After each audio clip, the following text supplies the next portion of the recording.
The United States Constitution is inarguably one of the most important and powerful documents in existence.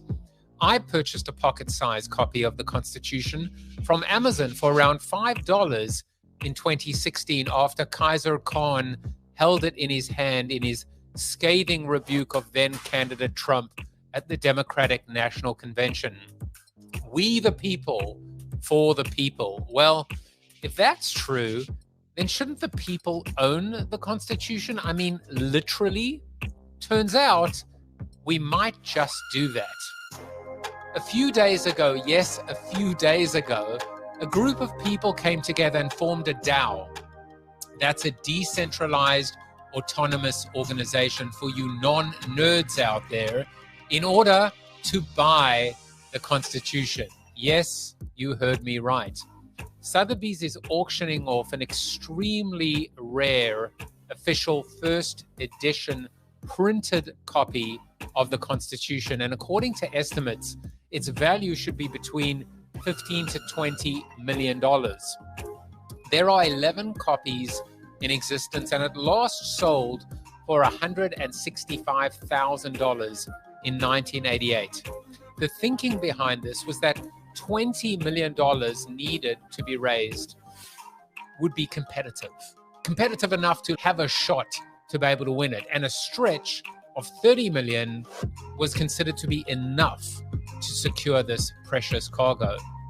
Now, if memory serves, the crypto raise began on Monday evening with a deadline of Wednesday evening, that's right now, in order to achieve this big, hairy, audacious goal.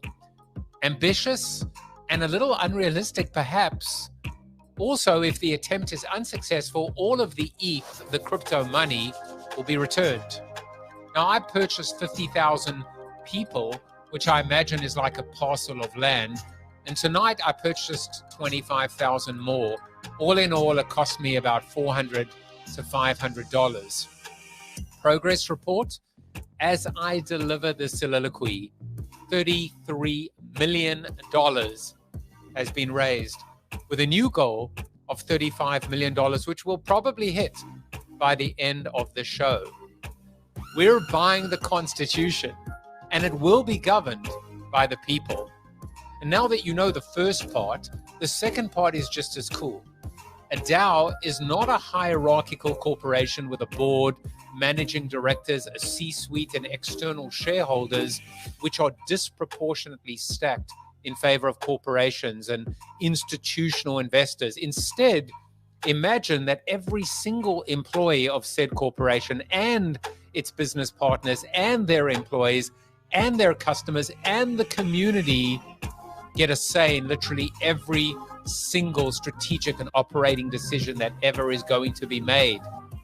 In this case, that includes a whole bunch of Americans and global citizens, newly minted immigrants, and those who trace their ancestors back to the Mayflower and beyond, and me. I've owned many things, but the Constitution might be the craziest of them all. Ain't Web3 grand? Nick Cage would agree.